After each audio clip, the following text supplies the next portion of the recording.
तमाम प्रेस के दोस्तों का आवाज़ आ रही? हेलो, आ रही?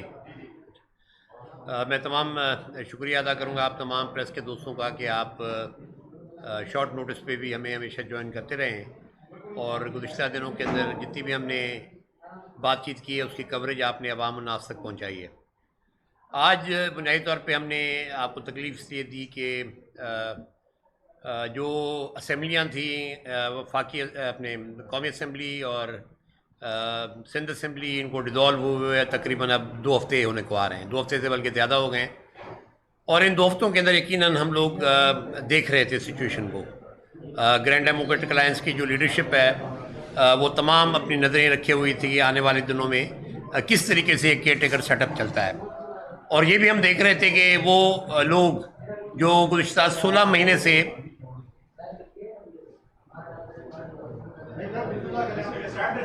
जरा खामोशी, अगर खामोशी हो जाए तो मैं ज़रा कंसंट्रेशन मेरी लूज हो जाती है।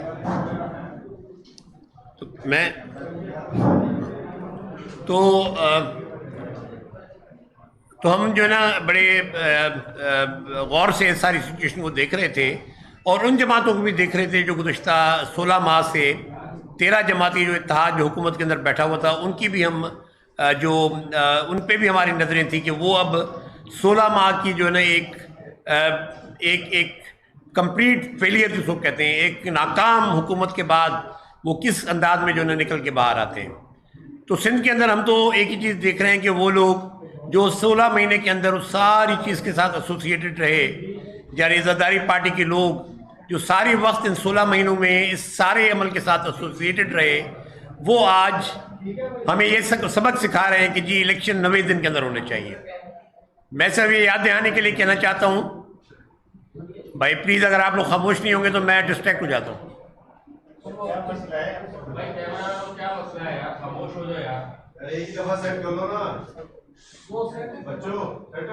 तो सबसे पहले तो मुतालबा ये आ रहा है कि जी 90 दिन के इलेक्शन, तो मैं फिर सारी मेरी जो नज़रें चली जाती हैं, बहन मेरी बैठी हैं पूरी कौमी असम्बली के पिछले 6 माह जिस अंदाज में 90 दिन के अंदर इलेक्शन का मजाक उड़ाया गया, जिस अंदाज में आइन का मजाक उड़ाया गया, वो सब आपके सामने है।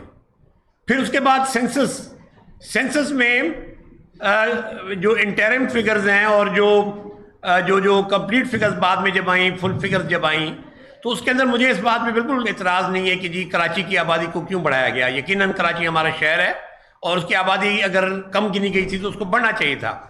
लेकिन मैं इस वक्त जो है सिंध के गुज़िश्ता चीफ मिनिस्टर जो साबिक चीफ मिनिस्टर साहब हैं और उधर बैठे हुए 2 और पीपल्स पार्टी के अरकान जो थे गालमन कायरा साहब और नवीद कमर साहब, उनसे मैं ये पूछूंगा कि आपकी होते हुए हैदराबाद डिवीज़न की, मीरपुर खास डिवीज़न की, लाड़काना डिवीज़न की, सखर डिवीज़न की आबादी कम हो गई है। क्यों आबादी आपने कम होने दी और आपने सिग्नेचर कैसे किए उसके ऊपर?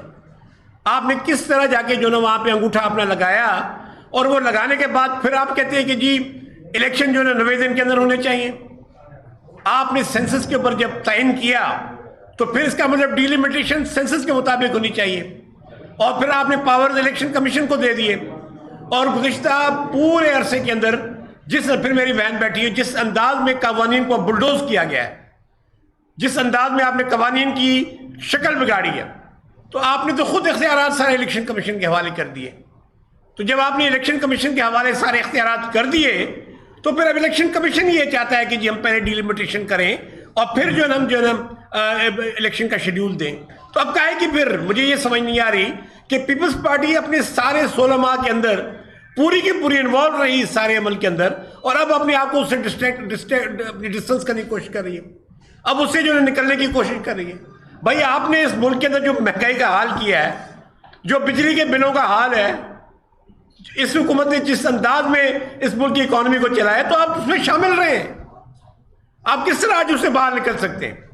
यानी इस किस्म का मुनाफिकाना रवैया मैंने तो कम से कम अपनी जिंदगी में नहीं देखा। भाई अगर आप साथी थे तो आप हैं और रहेंगे, उसके जो कॉन्सिक्वेंसेज है वो भी आप भुगतेंगे। और मैं यकीन से कहता हूं कि अगर ये जिस अंदाज में मामला चल रहे हैं, 6 महीने के बाद आप इनकी चीखें निकलते हुए दिखेंगे। वो अंग्रेजी में कहते हैं कि फिश विदाउट वाटर, ये अब इक़्तिदार के बगैर वो मछली हैं जो पानी के बगैर तड़पेगी, और आहिस्ते से वो तड़प आ रही है बाहर के जी किसी तरह भी इलेक्शन हो जाए और हम दोबारा इक़्तिदार में आ जाए।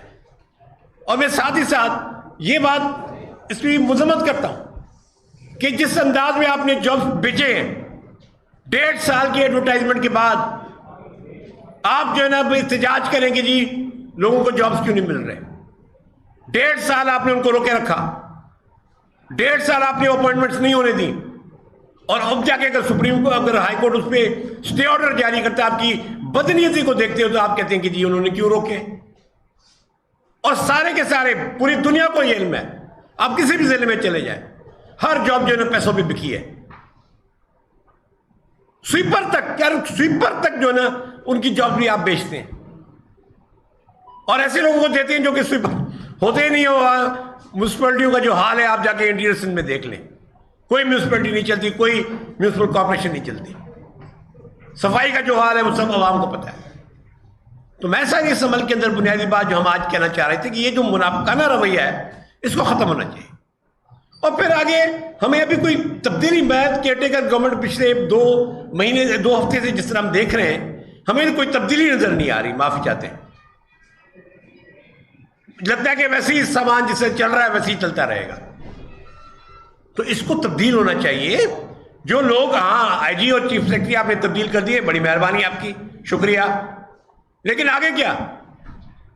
आगे तो वही गुज़िश्ता हुक्मरान जो है जहां भी हुक्मरान थे वो उनका प्रोटोकॉल वैसी है, वैसे ही उनको आप प्रोटोकॉल दे रहे, वैसी पुलिस उनके साथ है, वैसे ही आप जो है चश्म, वो कहते हैं ना कि चश्म पोशी के जरिए आप इधर से उधर बंदों को करने की कोशिश कर रहे हैं। मैं नहीं समझता किस तरह चलेगा।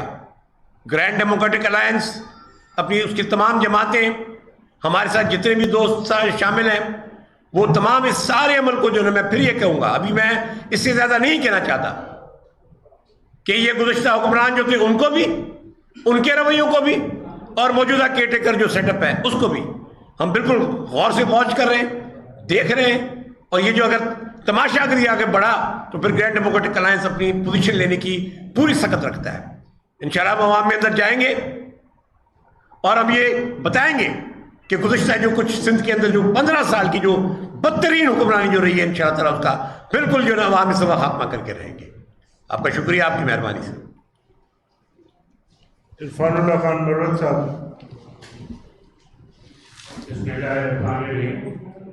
डॉक्टर साहब ने काफ़ी बातें कह दी हैं जी। मैं खाली एक बात की तवज्जो आपको दिलाना चाहता हूँ कि बार बार और हर रोज पीपल्स पार्टी के जो MNA MP मिनिस्टर जो रह चुके हैं रोज़ बात करते हैं कि जी आइन की पासदारी होनी चाहिए और 90 दिन में इलेक्शन भी होना चाहिए। मैं इनसे ये सवाल पूछना चाहूँगा कि जब आप फेडरल कैबिनेट में बैठे हुए थे, क्या पंजाब में 90 दिन में आपने इलेक्शन कराया? क्या KP में आपने 90 दिन में इलेक्शन कराया, या उस वक्त आइन याद नहीं आया?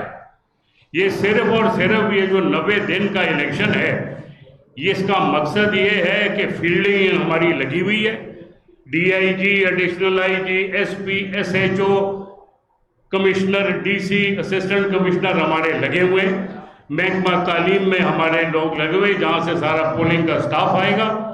तो इसलिए 90 दिन का शोर है कि जिस तरीके से बल्दियाती इलेक्शन, जब अगर आप उसको इलेक्शन कह सकते, मैं उसको इलेक्शन के नाम पे दबा है जो ये बल्दियाती इलेक्शन हुई है, अगर ये चाहते हैं कि उसी तरीके से फिर से कर लें अपनी फील्डिंग लगा के, इस तरीके से नहीं हो सकता।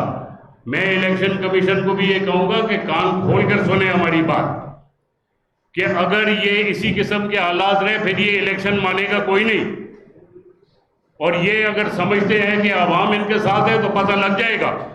आवाम का तो पता लग रहा है कि जो 16 महीने ये पीपल्स पार्टी और दूसरी पार्टियों ने मिलकर हुकूमत की है, तो क्या हशर छोड़ के आए, क्या महंगाई है, क्या बिजली के बिल हमारे बनाए हुए, क्या ये महंगाई जो आटा है कोई पूछने वाला है कि ये शुगर मिलें किसकी हैं, कि ये सारी शुगर एक्सपोर्ट कर दी। आज $200 के हिसाब से जी 1 लाख टन शुगर ब्राजील से इंपोर्ट करने का टेंडर आया।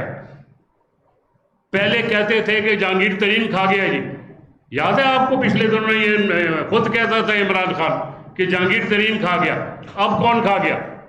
19-19, 20-20 शुगर मिलें किसकी हैं? जिन्होंने जोर डाला कि जी एक चीनी एक्सपोर्ट होने दो। अभी एक्सपोर्ट के जहाज लगे हुए हैं, मेरे ख्याल कल भी एक शिपमेंट गई है चीनी की, और किल्लत पाकिस्तान में आ गई है कि लाख टन इंपोर्ट करो, 2 मिलियन टन भेज दो, 20 लाख टन भेजो और लाख टन मंगाओ, और वो चीनी जो आएगी वो 220 रुपए किलो पड़ेगी अगर डॉलर और ना चढ़ गया। आज के रेट की मैं बात कर रहा हूं, तो वो चीनी कौन खरीदेगा? तो मेरे भाइयों, ये मसला जो है खामखा का कॉम्प्लिकेशन बना रहे हैं। सिर्फ ये चाहते हैं कि जी हमारा फील्डिंग लगी रहे, हमारे अफसर अपनी जगह लगे रहे, और जैसे बल्दियाती इलेक्शन में दिन को रात और रात को दिन की है, वैसे करके जनरल इलेक्शन हो जाए, वो हम नहीं होने देंगे। शुक्रिया। हमारी बहन सारा बानो साहबा कुछ आपसे बात करेंगी, थोड़ी नहीं करें। एक दो जुमले।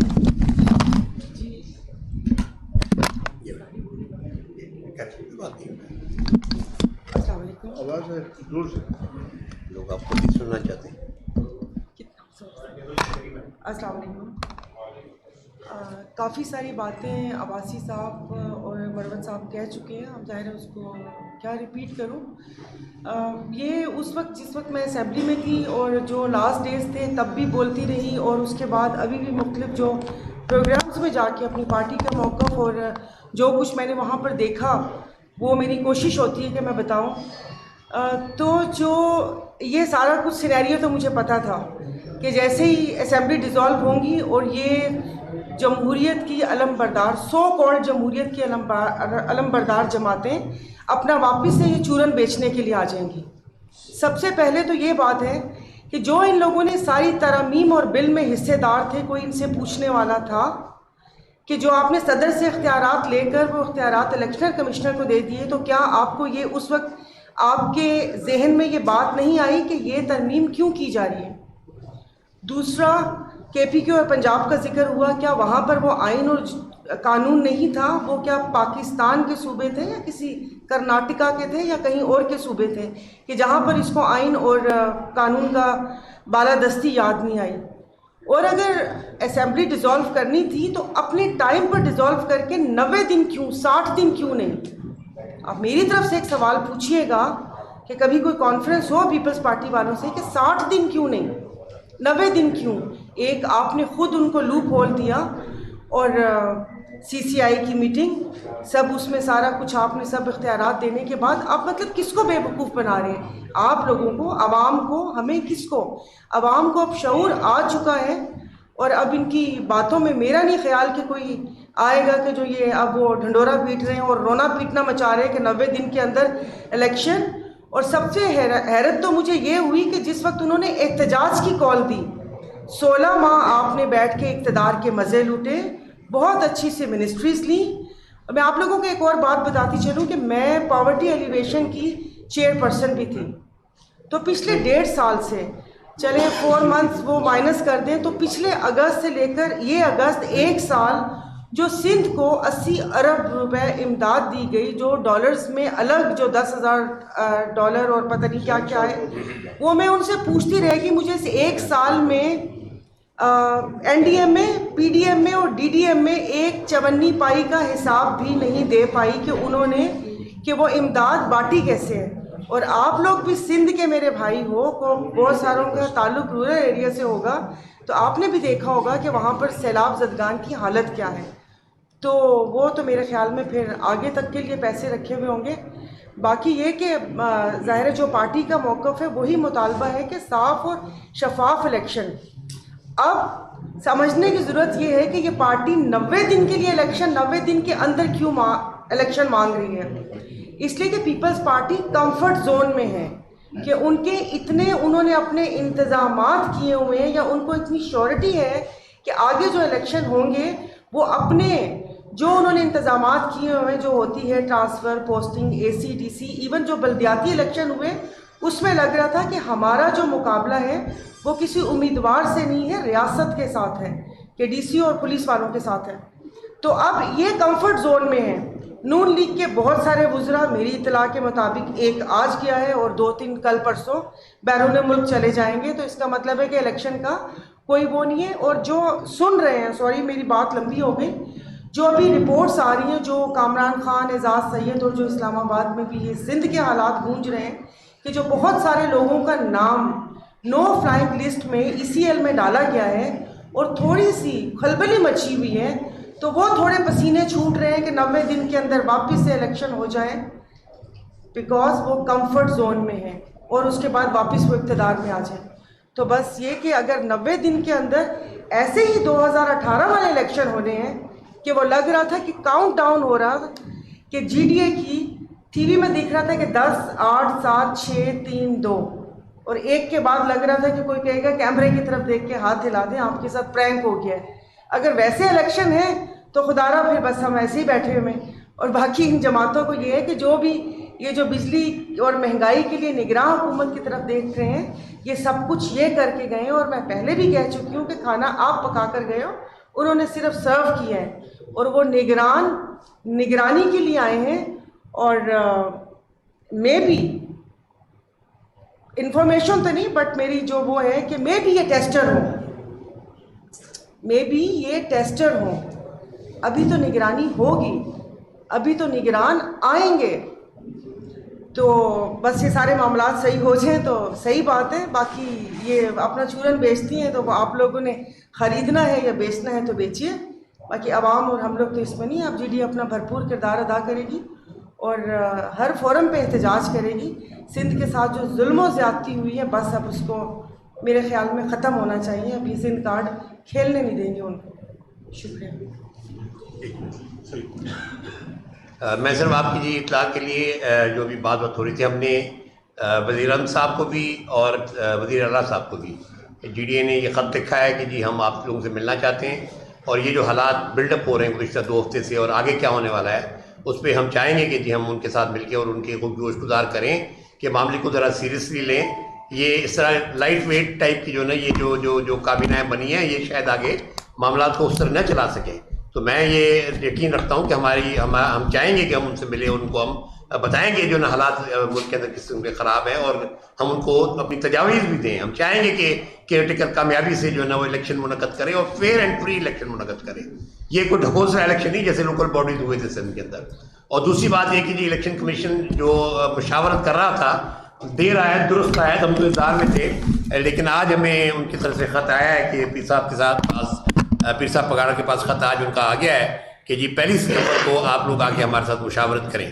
तो काफ़ी बड़ी बड़ी जमातों ने काफ़ी टाइम लिया, उनसे मुशावरत होती रही, तो उन्होंने हमें भी बुलाया है मुशावरत के लिए। इंशाअल्लाह उनको भी हम अपनी पूरी तजावीज़ से आगाह करेंगे और अल्टीमेटली बात 90 दिन की हो या 120 दिन की या फरवरी में या मार्च में, असल मामला है फेयर एंड फ्री इलेक्शंस का।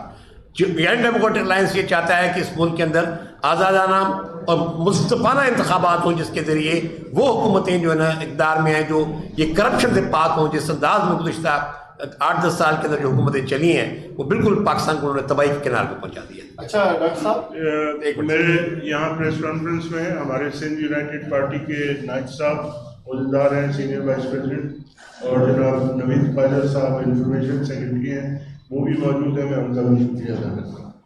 अच्छा सर, सवाल ये है कि मुशावरत का जिक्र अभी डॉक्टर साहब ने भी किया, तो कुछ दिन पहले हमने 2-4 मरतबा यहाँ प्रेस कॉन्फ्रेंस देने की, तो ये जस्टिस मकबूल बाकर साहब जो वज़ीर आला बने हैं, तो इससे इनके ऊपर आप लोगों का भी, आपकी रजामंदी भी शामिल है, और अगर शामिल है तो मुलाकात का टाइम क्यों लेना पड़ रहा है, इतने फासले क्यों हैं? ये थोड़ा सा सवाल अपनी जगह पर है। दूसरा, उम्मीद किससे है? कौन इलेक्शन नहीं करवाना चाह रहा और आपको किससे उम्मीद है? क्योंकि आप निगरान काबीना से भी आपकी बातों से महसूस हो रहा है कि आप मायूस। जो आपने सवाल किया, दोनों नाम लेना पसंद करें थोड़ा उनका, वो कौन है? दोनों सवालों का करना चाह रहे हैं, कोशिश करूँगा जवाब दे दूँ। बिल्कुल, जो मकबूल बाकर साहब जस्टिस साहब हैं उन पर हमारा एतमाद है। हमने अपना vote leader of the opposition के लिए दिया और उन्होंने उनको अप्रूवल दी, हमारी मशावरत के साथ दी। तो हमें पूरा यकीन है कि वो हमारी बात सुनेंगे भी। वो GDA से ताल्लुक़ नहीं रखते हैं, ये आप ज़रा सोच लें, ठीक। वो एक इंडिपेंडेंटली जो एक्स चीफ जस्टिस है, तो हमें यकीन है कि वो प्रोफेशनली अल्लाह को हाजिर नाजिर जानकर वो अपनी जो है हुकूमत चलाएंगे, और हम उनको आगाही देने के लिए उनसे मुलाकात करेंगे इंशाअल्लाह। एक बात।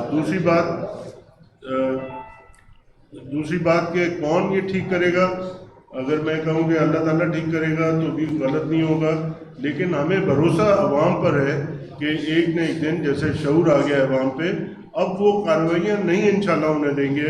हम उनको गाइड भी करेंगे, उनके साथ भी रहेंगे, उनके दरमियान रहेंगे, और इलेक्शंस फेयर एंड फ्री जो है ट्रांसपेरेंट इलेक्शंस इंशाल्लाह हमारा मद्दे नज़र है। हम उसी के लिए कोशिश कर रहे हैं कि एक दफ़ा अगर फेयर एंड फ्री इलेक्शंस होंगे तो अवाम, आपका क्या ख्याल है कि करप्ट लोगों को दोबारा लाएगी? मेरा नहीं ख्याल कि वो करप्ट लोगों को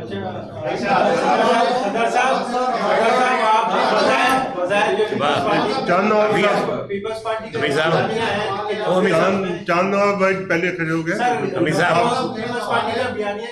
90 रोज में इलेक्शन होने चाहिए, आप इसकी मुखालफत कर रहे हैं। GDA क्या चाह रही है कि कितने हफ्ते में इलेक्शन हो, और सारा वालों ने बात की कि अब निगरानी होगी, कौन करेगा ये निगरानी?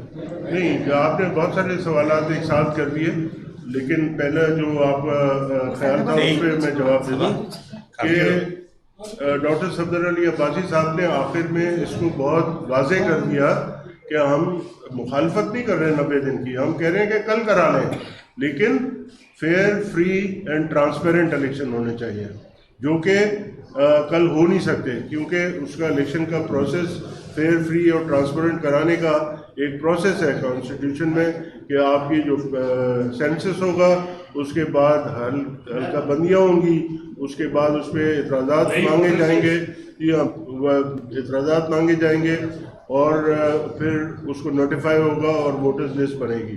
तो वो प्रोसेस जब तक कंप्लीट नहीं होता, हम नहीं समझते फेयर एंड फ्री इलेक्शन। एक मिनट से साइंस सर, मैं एक सिर्फ जवाब दूँ, ये जो मुनाफिकाना तर्ज अमल है ना कि आप 90 दिन की इलेक्शन वहाँ तो रोक के बैठे हुए थे, आज आपको याद आ गया 90 दिन की इलेक्शन। ये मुनाफिकत जो है ना, हम मुनाफिकत का जो ना हम लोग उसकी मजम्मत भी करते हैं, और हम समझते हैं कि मुनाफिकत ख़त्म होनी चाहिए। आपने इलेक्शन कमीशन को पावर दी है ना, तो आप कराने दें इलेक्शन कमीशन को। पीपल्स पार्टी को कह रहा हूँ, कौन निगरानी? हाँ, निगरानी, चले इसको छोड़िए जी। ये निगरानी नहीं रहे, आवाम को रिलीफ चाहिए, महंगाई, उनके बच्चे ले जा रहे, आवाम खुदकशी कर रही है, किसी सियासतदान ने खुदकशी की, आवाम नहीं चाहती इलेक्शन हो या ना हो, फिर उनको चाहिए महंगाई और बिजली से रिलीफ, तो कौन दिलाएगा? किसी बसिया की तरफ देख रहे हैं।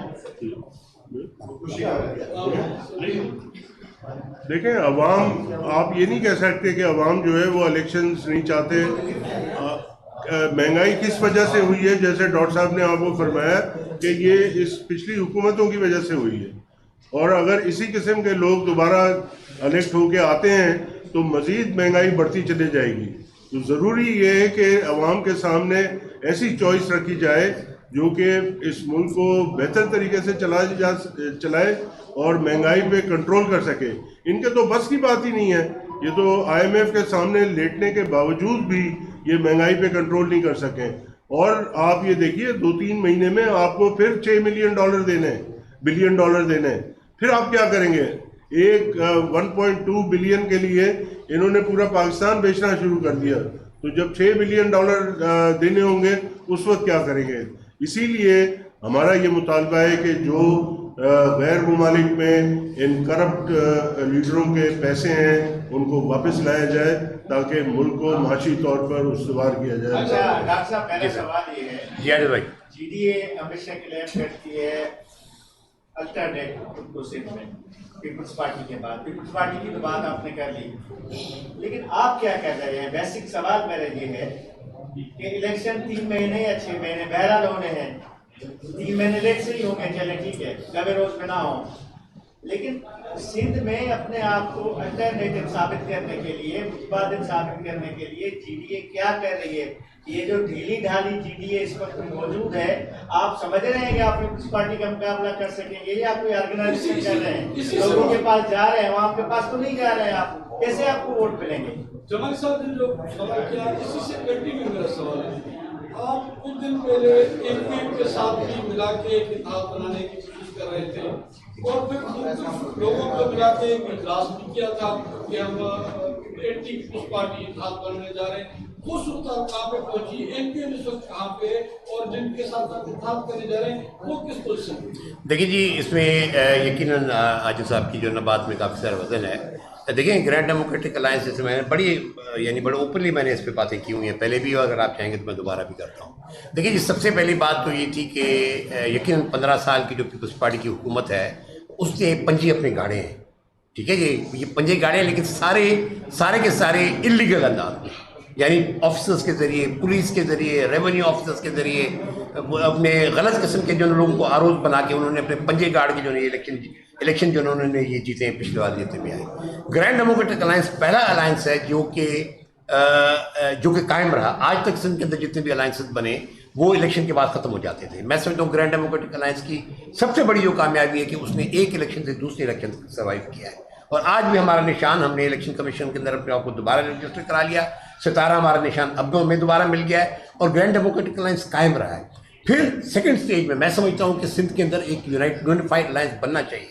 मैं वेलकम करता हूँ कि हमारी कॉन्फ्रेंस जमातें जो हैं एसयूपी जीडीए में शामिल हुई। पलीजो साहब ने अपनी पार्टी रजिस्टर करा ली। अब कौमी अवामी तहरीक अब बाकायदा एज पार्टी जो है ना हमारे उसमें से, और मैं दीगर कॉन्फ्रेंसों को भी मैंने यही कहा है, उनसे मैंने अपील की कि आप मेन स्ट्रीम में आए, आप मेन स्ट्रीम पॉलिटिक्स करें। आप अपने आप को फ्रिंज पे क्यों रख रहे हैं, अलग क्यों हो रहे हैं? अब ये जो तबाही सिंध की हुई है गुज़श्ता 15 साल के अंदर, इसको तो शिकस्त देना।